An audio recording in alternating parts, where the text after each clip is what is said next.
এই মুহূর্তে ভারতীয় ভূরাজনীতির সবচেয়ে বড় অস্বস্তির নাম লালমনিরহাট। বাংলাদেশের উত্তরে শিলিগুড়ির গায়ে গায়ে দাঁড়িয়ে আছে একটি সামরিক মহাকেন্দ্র। এটি কেবল একটি বিমান ঘাঁটি নয়, এটি একটি কৌশলগত বার্তা, একটি সামরিক হুঁশিয়ারি এবং ভবিষ্যতের যুদ্ধ ভারসাম্য পাল্টে দেওয়ার রূপরেখা। শিলিগুড়ি করিডর ভারতের চিকেন নেক। মাত্র 22 কিলোমিটার প্রশস্ত এই ভূখণ্ড ভারতের মূল ভূখণ্ডকে উত্তর পূর্বাঞ্চলের 7টি রাজ্যের সাথে যুক্ত রেখেছে। আর ঠিক এই করিডরের নাকের ডগায় বাংলাদেশ গড়ে তুলেছে এমন এক ঘাঁটি যেখান থেকে মুহূর্তে বিচ্ছিন্ন করা যেতে পারে পুরো উত্তর পূর্ব ভারত। ভারতের প্রতিরক্ষা মহলে এখন গুঞ্জন, এটা কি চীনের প্রজেক্ট? তুরস্কের আগ্রাসী সামরিক প্রযুক্তি কি ঢুকে পড়ছে বাংলাদেশের ভেতরে? সত্যি কি বাংলাদেশ এমন সামরিক ক্ষমতার দিকে এগিয়ে যাচ্ছে, বা দক্ষিণ এশিয়ার ভূরাজনীতিকে নতুন করে আঁকবে লালমনিরহাট এয়ারবেস বাংলাদেশের সামরিক ইতিহাসে এক নতুন অধ্যায়? এটি কেবল একটি রানওয়ে নয়, এটি হচ্ছে radar command centre, UAV operation ঘাঁটি, ফাইটার স্কোয়াড্রন হ্যাঙ্গার এবং দেশের সবচেয়ে বড় এরোস্পেস ইউনিভার্সিটির কেন্দ্রবিন্দু।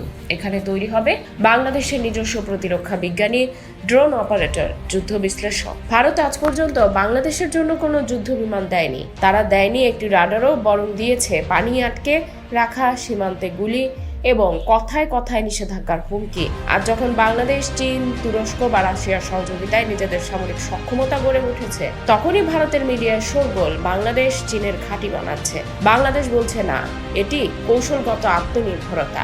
না, আমরা আর ভিখিরির মতো নিরাপত্তা চাই না, আমরা এখন নিজের আকাশে নিজেই নজর রাখবো, নিজের রক্ষা করব আমাদের ভূখণ্ড। এই ঘাঁটি থেকে বসানো হবে অত্যাধুনিক এএসএ রাডার, যুদ্ধকালীন multi role jet, beyond visual range air to air missile system, থাকবে ইউএভি কম্ব্যাট ফ্লিট এবং এয়ারবার্ন ওয়ার্নিং সিস্টেম। ভারতের জন্য বিপদ শুধু যুদ্ধ সম্ভাবনা নয়, বরং মনস্তাত্ত্বিক প্রভাবও। উত্তর পূর্ব ভারত এখন জানে তাদের মাথার ওপর নজর আছে, আর সেই নজর আসছে এক সময় নীরব প্রতিবেশী বাংলাদেশের আকাশ থেকে। চীন বলছে তারা অ্যাভিয়েশন শিক্ষা ও রাডার প্রযুক্তিতে সাহায্য করবে। তুরস্ক তাদের অত্যাধুনিক যুদ্ধ বিমান KAN নিয়ে আলোচনা করছে। সৌদি আরব বিনিয়োগে আগ্রহী। রাশিয়াও SU-35 ফাইটার রপ্তানির কথা বলছে। আর এই 4টি দেশই ভারতের ঘনিষ্ঠ না, বরং বাংলাদেশের সম্ভাবনার উপর বাজি ধরেছে। এবার আর কেউ বলবে না বাংলাদেশ কিছু করবে না।